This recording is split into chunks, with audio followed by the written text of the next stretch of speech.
प्रज्ञान rover के सामने अचानक से आया एक गड्ढा। गड्ढे में दिखा कुछ ऐसा कि तस्वीर देख वैज्ञानिक भी हुए हैरान। गड्ढे की वजह से इसरो को देनी पड़ी एक नई कमांड। क्या अब चंद्रयान 3 मिशन में किया जाएगा कोई बड़ा बदलाव? दोस्तों, चंद्रयान 3 मिशन इस समय अपने अंतिम पड़ाव पर है और वैज्ञानिक दिन रात चांद पर रिसर्च करने में जुटे हुए हैं। खोजबीन के इस काम में वैज्ञानिकों की मदद हमारे चंद्रयान 3 का विक्रम लैंडर और प्रज्ञान रोवर कर रहे हैं, क्योंकि इन्हें इसी काम को करने के लिए चांद के दक्षिणी ध्रुव पर भेजा गया है। हालांकि ये दोनों अपने अपने कामों में पूरी तरह से माहिर हैं, लेकिन चांद की ये दुनिया इतने रहस्यों से भरी हुई है कि हर रोज इन्हें एक नई मुसीबत व एक नई चुनौती का सामना करना पड़ रहा है। और ऐसी ही एक चुनौती अभी अभी प्रज्ञान रोवर के सामने आई, जब ये चांद पर खोजबीन करने के लिए एक लंबे रूट पर निकला हुआ था। दरअसल हुआ ये कि रोवर के सामने अचानक से एक बड़ा क्रैटर यानी गड्ढा आ गया, जिसके वहां होने की उम्मीद इसरो वैज्ञानिकों को भी नहीं थी। अब इस गड्ढे को प्रज्ञान रोवर ने किस तरह पार किया? इसके अंदर ऐसा क्या था कि वैज्ञानिकों द्वारा रोवर को एक नई कमांड देनी पड़ी? और प्रज्ञान रोवर ने चांद पर वो कौन सी बड़ी खोज की है जिसकी चर्चा पूरी दुनिया में हो रही है? आइए इस सब के बारे में डिटेल से जानते हैं। दोस्तों, प्रज्ञान रोवर के सामने यह गड्ढा कैसे आया और इस बाधा को किस तरह पार किया गया, ये जानने से पहले हमें यह समझना जरूरी है कि प्रज्ञान रोवर यहां तक पहुंचा कैसे और ये किस टेक्नोलॉजी पर काम करता है। असल में 14 जुलाई 2023 के दिन जब इसरो वैज्ञानिकों ने चंद्रयान 3 को लॉन्च किया था, तो प्रज्ञान रोवर भी इस मिशन का हिस्सा था।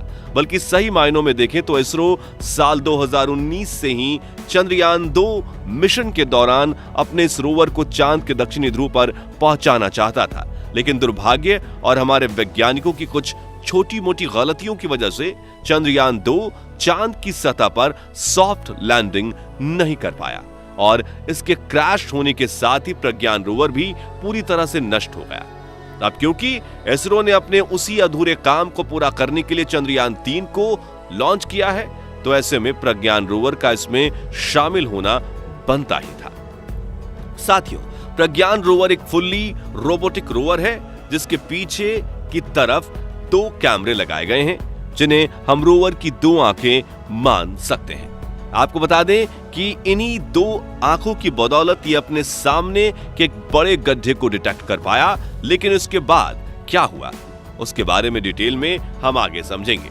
पहले हम प्रज्ञान रोवर में लगे रिसर्च इंस्ट्रूमेंट्स यानी कि इसके पेलोड के बारे में आपको बताते हैं। तो इसरो वैज्ञानिकों ने प्रज्ञान रोवर को 2 साइंटिफिक इंस्ट्रूमेंट से लैश करके भेजा है, जिनके नाम अल्फा पार्टिकल एक्सरे स्पेक्ट्रोमीटर यानी एपी एक्सिस और लेजर इंड्यूस्ड ब्रेकडाउन स्पेक्ट्रोस्कोप यानी LIBS है।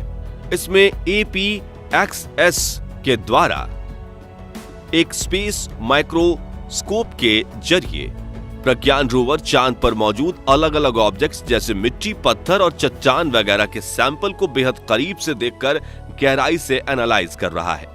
जबकि LIBS, जैसा कि इसके नाम से ही समझ आता है, ये एक लेजर टूल है और यही वो उपकरण है जिसकी मदद से प्रज्ञान रोवर ने चांद पर एक नए तत्व की खोज की है। जी हां दोस्तों, चंद्रयान 3 मिशन में चांद पर एक नए तत्व की खोज कर ली गई है, जिसका नाम सल्फर है। पर लीब्स नाम का ये टूल काम कैसे करता है और इसने ये खोज किस तरह से की है, चलिए इसके बारे में थोड़ा डिटेल में समझते हैं।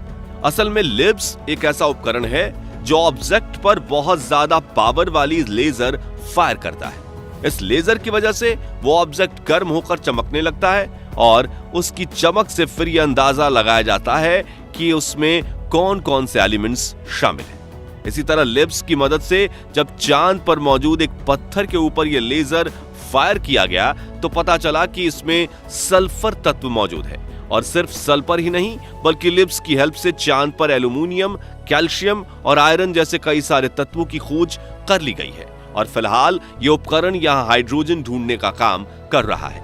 अब आप सोच रहे होंगे कि एक 26 किलो वजन वाला रोवर, उसमें लगे इतने सारे साइंटिफिक इंस्ट्रूमेंट, भला 50 वाट बिजली से कैसे चल सकता है?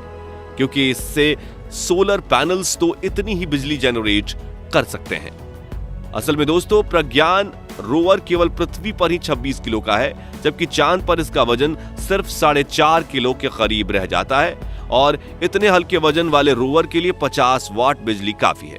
वैसे चांद पर रिसर्च का काम ये अकेले प्रज्ञान रोवर के जिम्मे नहीं है, बल्कि विक्रम लैंडर भी इसमें बहुत अहम रोल प्ले कर रहा है। अब विक्रम लैंडर की बात करें तो प्रज्ञान रोवर की तुलना में यह काफी ज्यादा बड़ा और भारी है, और इसका आकार यानी कि लंबाई, चौड़ाई और ऊंचाई 2x2x116.6 सेंटीमीटर है।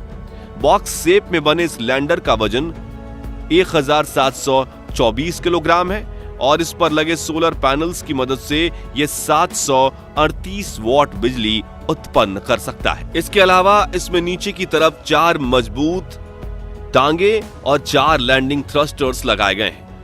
इसके साथ ही इसमें एक्सेलेरोमीटर, अल्टीमीटर, डॉपलर, वेलोसीमीटर और स्टार सेंसर जैसे कई जरूरी सेंसर्स से इसे लैस करके चांद पर भेजा गया है। इन सब के अलावा रिसर्च का काम करने के लिए इसमें कई अलग अलग साइंटिफिक उपकरण यानी पेलोड लगाए गए हैं, जिनमें चेस्ट, रंभा, इल्सा ज्यादा मुख्य हैं। इन उपकरणों की मदद से विक्रम लैंडर चांद के मौसम, यह कितना ठंडा या गर्म है, यहाँ की हवा, यहाँ आने वाले भूकंप और प्लाज्मा डेंसिटी और इसकी विविधताओं की जांच कर रहा है। और चांद की इस अंधेरी दुनिया के मौसम की एक रिपोर्ट तो हमें भेज भी चुका है। खैर चलिए, अब हम बात करते हैं उस गड्ढे की जिससे प्रज्ञान रोवर का सामना हुआ। दरअसल इसरो ने यह जानकारी हमारे साथ ट्वीट करके साझा की है कि प्रज्ञान रोवर के सामने एक बड़ा क्रेटर यानी गड्ढा आ गया है। इस गड्ढे का व्यास 4 मीटर है और इसकी गहराई को लेकर कुछ नहीं कहा जा सकता, क्योंकि इसके अंदर घोर अंधेरा छाया हुआ है। इस ट्वीट के साथ 2 फोटो भी शेयर किए गए हैं, जिसमें से एक के अंदर यह गड्ढा साफ नजर आ रहा है, और दूसरे फोटो पर अगर आप नजर डालेंगे तो उसमें आपको सपाट मैदान पर प्रज्ञान रोवर के पहियों के निशान बने हुए नजर आएंगे। इसका मतलब यह है कि वैज्ञानिकों ने समय रहते ही कमांड देकर प्रज्ञान रोवर का रूट चेंज कर दिया, और अब वो इस गड्ढे को पीछे छोड़कर एक नए रास्ते पर आगे बढ़ चुका है। आपको बता दें कि इस गड्ढे के बीच में आने से चंद्रयान 3 मिशन के उद्देश्य पर कोई भी फर्क नहीं पड़ेगा, क्योंकि वैज्ञानिकों का काम चांद के इस हिस्से को जितना ज्यादा हो सके एक्सप्लोर करना है, फिर ये चाहे किसी भी दिशा में क्यों ना हो। वैसे आपकी जानकारी के लिए बता दें कि इससे पहले भी प्रज्ञान रोवर के सामने एक गड्ढा आया था, लेकिन उसका साइज सिर्फ 100 मिलीमीटर था। इसके चलते प्रज्ञान रोवर ने उसे आसानी से पार कर लिया। साथियों, रोवर की अगर डिटेल में बात करें तो ये 26 किलो वजन वाला फुल्ली रोबोटिक रोवर है, जिसमें चलने के लिए 6 पहिए लगे हैं, और अपने इन पहियों की मदद से ये चांद की सतह पर 36 मीटर प्रति घंटे की रफ्तार से चल रहा है। ये रफ्तार भले ही आपको थोड़ी कम लग रही हो, लेकिन एक रोवर के हिसाब से यह काफी अच्छी गति है। वैसे इन पहियों पर वैज्ञानिकों ने इसरो के लोगो और हमारे राष्ट्रीय चिन्ह अशोक स्तंभ को उकेरा हुआ है, जिसकी वजह से प्रज्ञान रोवर चांद पर जहां जहां भी जा रहा है वहां जमीन पर ये निशान बन रहे हैं। और क्योंकि चांद पर कोई वायुमंडल नहीं है या ना के बराबर है, इसलिए भारत की ये छाप चांद पर ऐसे ही आने वाले करोड़ों सालों तक छपी रहेगी। प्रज्ञान रोवर के आकार की बात करें तो इसकी लंबाई 91.7 सेंटीमीटर, चौड़ाई 75 सेंटीमीटर और ऊंचाई 39.7 सेंटीमीटर है।